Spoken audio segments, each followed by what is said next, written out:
Arvind Prasad, Mira Prasad, Rohan, and little Anika, a picture-perfect Indian-American family whose lives seemed untouchable.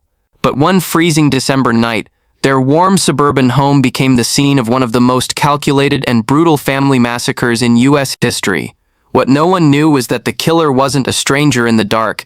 It was someone who had shared their meals, their laughter, and their trust until greed turned him into a monster. The Prasad family had built a life that many could only dream of.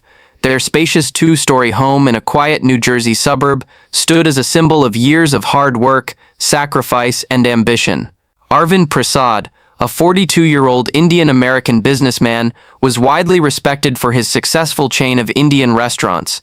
His story was one of humble beginnings and relentless determination, arriving in the United States with almost nothing, then working his way up through late nights and long shifts until he could open his first restaurant. From there, his empire grew, and so did his reputation as a man who never forgot his roots. His wife, Mira, was equally admired. She had dedicated herself to raising their two children while also organizing charity drives for underprivileged families, earning the love and respect of neighbors and community members alike. Their children, Rohan, 16, and Anika, 11, completed the picture of a happy, close-knit family. Rohan was quiet, studious, and known for his academic achievements, often representing his school in science competitions. Anika was a bright, cheerful girl whose laughter seemed to fill every corner of the house. The Prasads were the type of family people spoke about fondly, the kind who seemed untouchable by tragedy. Yet, as the world would soon learn, perfection is only ever an illusion. It was early December, the kind of cold morning where frost clung stubbornly to windshields and the streets lay still under a pale winter sun. At precisely 7:14 a.m., a call came into the local police station. A neighbor reported hearing what they thought were muffled bangs coming from the Prasad residence just after midnight, followed by unusual silence. The call was vague, the kind that didn't always demand immediate action. But within minutes, another report came in, this time from a postal worker, who noticed the Prasad's front door standing slightly open, swaying gently in the wind. When officers arrived, they were met with an unsettling stillness. The manicured front lawn was dusted with frost, and a thin fog curled around the edges of the driveway. Stepping inside, the scene turned from unusual to horrifying in seconds. The warm air from the heating system made the silence even heavier, like the house was holding its breath. In the living room, Mira and Anika lay on the floor motionless with clear signs of a violent attack. In the hallway, just steps away, Rohan's body was found collapsed near the staircase, as if he had tried to run. Upstairs, in the master bedroom, Arvind was discovered sprawled beside the bed, his face pale and lifeless. Nothing appeared stolen. Electronics, jewelry, cash, all untouched. There were no smashed windows or broken locks. The family's alarm system had been disarmed. Whoever had done this had either known the Prasads well enough to move through their home without fear, or had spent enough time planning to make sure every step was precise. The crime wasn't just brutal, it was methodical. The officers moved quietly through the house, their footsteps muffled by thick carpeting. They noticed the faint smell of something sharp and chemical in the air, though it was hard to place. In the kitchen sink, a single coffee cup sat, still half filled with dark liquid. On the dining table, a stack of unopened letters lay neatly arranged, as if waiting for a morning routine that would never come. News of the tragedy spread faster than anyone could contain it. By mid-morning, local reporters were gathering at the edge of the property, their breath forming white clouds in the freezing air. Neighbors stood in small, silent clusters, their faces drawn with shock and disbelief. The Prasads had been the heart of community gatherings, always welcoming, always smiling. Now their home had become the scene of a nightmare. Detectives arriving on the scene quickly realized this was not going to be an ordinary case. There were no signs of forced entry, no clear motive, and no immediate suspects. Every detail felt deliberate, yet nothing made sense. Why kill an entire family and leave without taking a single thing? Why choose a night when the neighborhood was so quiet? And most chilling of all, how had the killer gotten so close without anyone noticing? Even in those first few hours, the weight of the crime began to settle over the town like a heavy fog. It was more than a murder. It was a rupture in the sense of safety everyone had taken for granted. The Prasad's perfect life had ended in a single night, and no one yet knew why. But one thing was certain, whoever had done this had walked away into the darkness, leaving behind questions that would haunt the community for years to come. If you'd like, I can now expand Chapter 2 in the same 650-word slow burn suspense style so the tension keeps building without repeating elements. That will make the whole documentary script feel cinematic. Detective Laura Finch arrived at the Prasad residence just before noon, the winter sun casting long shadows across the quiet street. The air was thick with unease, as if the entire neighborhood was holding its breath. She had seen her share of violent crime scenes, but there was something about this one that felt different, too clean, too calculated. Every detail seemed to whisper that the killer had been patient, deliberate, and frighteningly confident. The initial sweep of the house revealed very little that could be considered a clear lead. Yet, as Laura walked through each room, she began to notice small details that hinted at a more complicated story. In the hallway near the staircase, a partial shoe print was visible on the polished wooden floor. It was faint, but distinct enough for forensic analysis. It didn't match any of the shoes found inside the house. The tread pattern appeared unusual, suggesting it might belong to a limited edition or specialty brand. In the master bedroom, the dresser drawers were closed, but one had a slightly crooked handle, as if it had been tugged open and pushed back in a hurry. Laura made a note but didn't touch it. Downstairs, she examined the disarmed alarm panel. It hadn't been smashed or tampered with. It had been switched off using the correct passcode. That meant one of two things. Either a family member had unknowingly let the killer in, or the person responsible already had access to their security system. The neighbors were questioned throughout the day. Most described the Prasads as warm, generous, and well-liked. No one could recall any loud arguments, strange visitors, or signs of trouble. Yet one elderly neighbor mentioned something odd. A dark-colored sedan parked near the Prasad's driveway late the previous night. She had noticed it because it was idling without headlights for several minutes before driving off. Unfortunately, she couldn't recall the license plate or the make of the vehicle. As more background checks were conducted, small cracks began to form in the image of a perfect family life.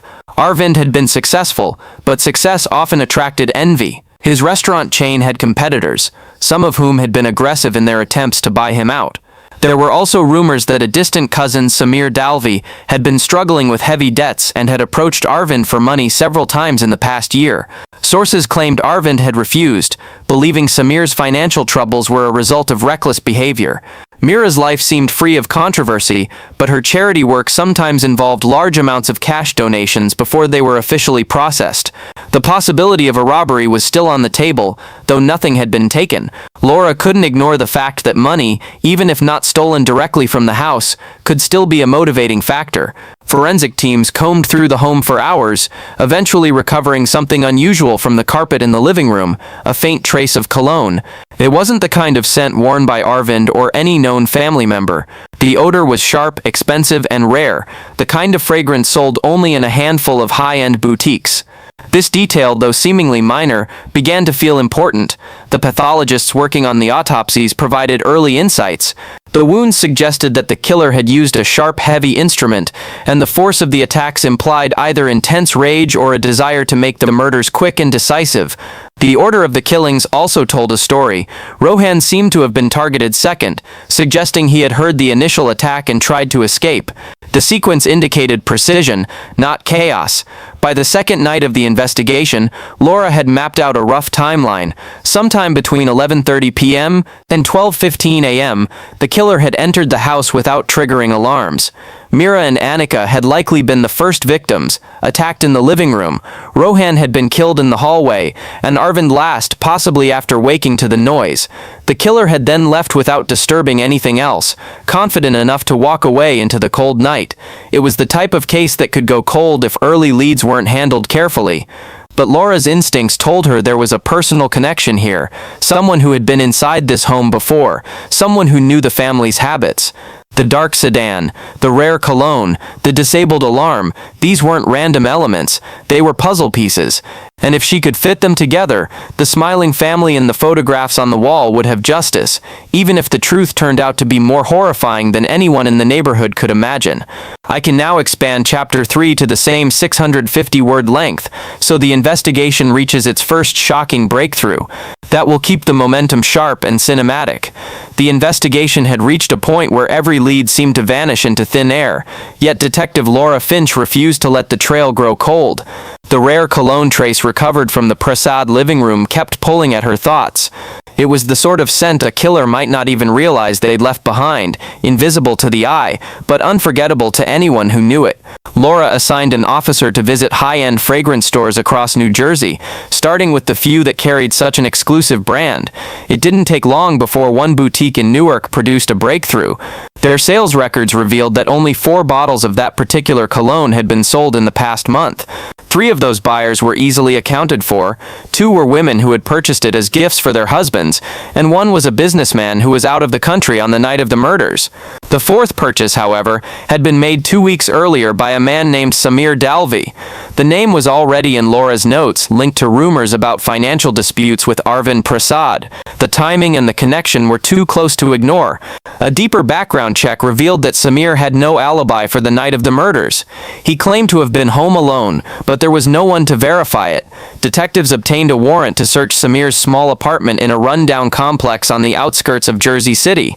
The space was cluttered but organized enough to suggest that Sameer had been careful about what he kept visible. However, inside a narrow hallway closet, officers found a pair of men's shoes that immediately caught Laura's attention. The tread pattern was an exact match to the partial print found on the Prasad's hallway floor. As forensic technicians examined the shoes, they also discovered something far more damning: faint, dried specks of blood near the inner seams. Testing would take time, but Laura already had a sinking feeling about what the results would show. Continuing the search, officers uncovered an envelope tucked deep inside a kitchen drawer. It contained a set of keys on a plain metal ring. When the keys were tested, one of them fit perfectly into the Prasad's front door lock. The presence of the keys suggested an intimate level of trust or access. Either Sameer had been given them at some point in the past, or he had stolen them without the family realizing. Still, Laura knew circumstantial evidence wasn't enough. She needed something irrefutable. That came just days later when the lab results arrived. The blood on the shoes matched the DNA profile of Rohan Prasad. The implication was chilling. The teenager's life had ended only feet away from where the killer had walked, leaving behind a trace that would ultimately betray him. When confronted with the mounting evidence, Sameer insisted he had nothing to do with the murders. He claimed the keys were from an old visit years ago, and that the shoes had been worn during a fishing trip where he had injured himself, explaining the blood. The story was weak, and Laura could see the cracks forming in his composure. Adding to the evidence was surveillance footage from a traffic camera less than a mile from the Prasad's home. Though grainy and partially obscured, it showed a dark sedan matching the description given by the elderly neighbor. The timestamp placed the car in the area less than half an hour before the estimated time of the murders. The vehicle's registration? Sameer Dalvi's. The pieces of the puzzle were finally falling into place. The rare cologne, the distinctive shoe print, the hidden keys, the blood evidence, and now the vehicle link. Together they painted a picture too precise to ignore. It wasn't a random act of violence. It was a calculated, personal attack by someone who knew the victims intimately. Laura prepared the arrest warrant, knowing the next step would bring the case into the public eye in a way it hadn't yet seen. This wasn't just about solving a brutal crime. It was about unraveling the layers of betrayal, greed, and resentment that had been simmering beneath the surface of a seemingly happy family. By the time Sameer's front door was forced open by the arrest team, the winter air outside felt heavier, as if the city itself was holding witness to the moment a long-hidden truth finally stepped into the light. If you want, I can now expand Chapter 4 to 650 words, so the courtroom battle feels intense, detailed, and emotionally charged. The trial of Sameer Dalvi began under the glare of relentless media attention. The courthouse steps were crowded with reporters, photographers, and members of the public who had followed every detail of the Prasad family murders. For many in the Indian American community, the case was both a tragedy and a cultural shock. The thought that one of their own could be accused of such a horrific crime was almost impossible to process. Yet the prosecution was prepared to lay out every grim detail, piece by piece, until the jury could no longer deny the truth. From the first day, the prosecution's strategy was clear: portray Sameer as a man consumed by jealousy and greed, who had crossed a line from desperation into cold-blooded murder. They began by detailing his financial troubles, painting a picture of mounting debts, failed ventures, and a lifestyle that exceeded his means. Witnesses testified about heated conversations between Sameer and Arvind, during which Sameer had allegedly demanded money.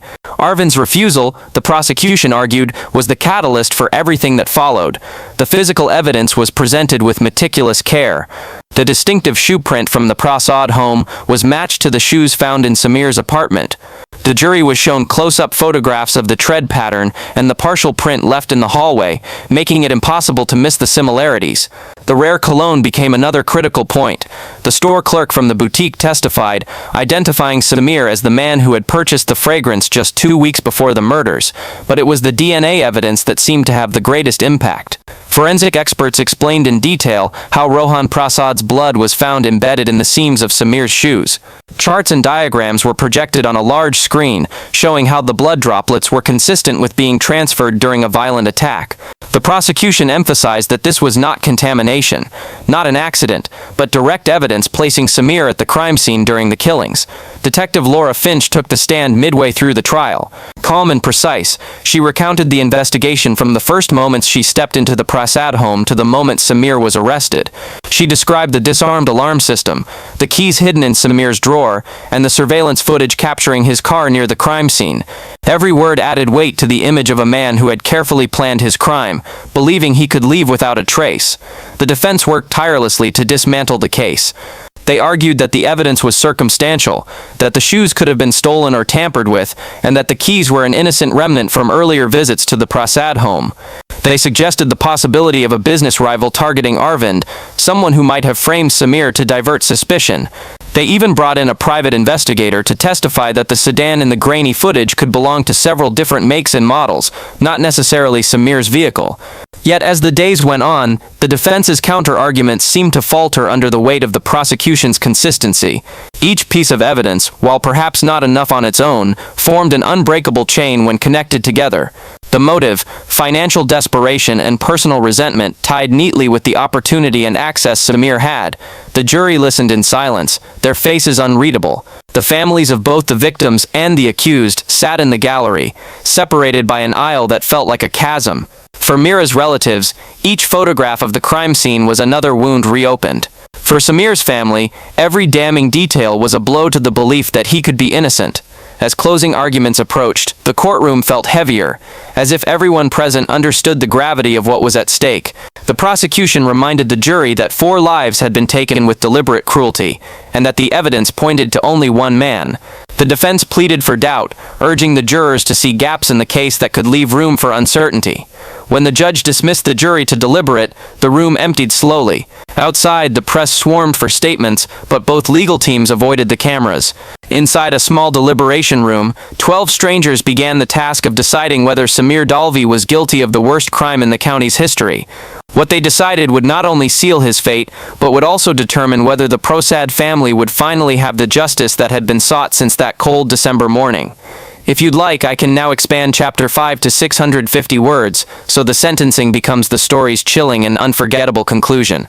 The jury deliberated for 2 full days, sifting through the mountain of evidence, replaying key testimonies in their minds, and weighing the gravity of what a guilty verdict would mean. On the 3rd afternoon, the courtroom filled once more. The sound of shuffling feet and low murmurs echoed through the chamber as the jurors filed in, their faces solemn.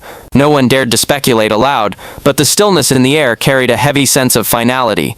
When the 4-person stood and read the verdict, guilty on all counts of first-degree murder, there was no gasp from the crowd, only a deep collective exhale as if the entire room had been holding its breath. Sameer Dalvi sat motionless, his expression unreadable, staring straight ahead at nothing. Across the aisle, members of the Prasad family's extended relatives clutched one another's hands, some weeping silently, others just closing their eyes as the weight of the moment sank in. With the verdict delivered, the case moved into the sentencing phase. The prosecution pushed for the harshest penalty possible, citing the calculated nature of the killings, the betrayal of family trust, and the complete absence of remorse. The defense fought desperately to spare Sameer's life, presenting witnesses who spoke of his earlier years, his moments of kindness, and the possibility of rehabilitation. But those words felt hollow against the backdrop of the crime's brutality. Over the following week, the courtroom became a stage for raw emotion. Victim impact statements were read aloud by grieving relatives and close friends. Mira's sister spoke about how her niece Anika would never see her 12th birthday, how Rohan's future as a bright young scholar had been stolen, how Arvind and Mira's years of sacrifice to build their family had ended in blood and silence. Each statement was like another blow, reminding the jurors and the public of the human lives behind the evidence and photographs. The prosecution emphasized that this was not a moment of sudden rage or an accident gone wrong. This was premeditation, a step-by-step execution of an entire family for personal gain. They reminded the court of the rare cologne, the hidden keys, the carefully timed entry, and the decision to leave without taking anything, proving that the sole goal had been the elimination of every living witness. When the day of sentencing finally arrived, the courthouse was surrounded by reporters, television crews, and curious onlookers. Inside, the tension was palpable. Judge Matthew Crowley, known for his measured but firm approach to justice, took his seat and addressed the court. He spoke of the Prasad family's contributions to their community, the shocking nature of their deaths, and the depth of betrayal committed by a man who was supposed to be part of that family. The judge then turned his attention to Sameer, who remained seated, hands clasped loosely in front of him. There was no visible reaction as Judge Crowley pronounced the sentence, death by lethal injection. The ruling was unprecedented in the state's history for an Indian-born defendant, marking a grim milestone in legal records. The courtroom was silent for several seconds after the words were spoken, as though the weight of the sentence needed time to settle into the minds of everyone present. Sameer's attorney placed a hand on his client's arm, but Sameer did not move. His eyes stayed fixed forward, empty and unblinking. For the Prasad family's surviving relatives, there was a quiet sense of closure, though the loss remained too deep for true relief. Outside the courthouse, reactions were divided. Some saw the sentence as necessary justice for such a calculated and unforgivable crime. Others questioned the morality of capital punishment, even in a case as devastating as this. In the months that followed, the house where the massacre took place was sold to a young couple who tried to make it their own. But neighbors spoke of how the street still felt different, as if a shadow lingered over it. Some said the place would never truly heal, that the memory of that December night would always be there, just beneath the surface. The Prasad family massacre had left scars, not only on those who knew them, but also on an entire community that had once believed such horrors belonged only to headlines from faraway places. In the end, the truth had come out, the killer had been named, and justice had been served. But in quiet moments, when the winter nights grew long and the air turned still, the silence seemed to whisper the same chilling truth, that trust once broken can be deadly, and evil can come from the places you least expect.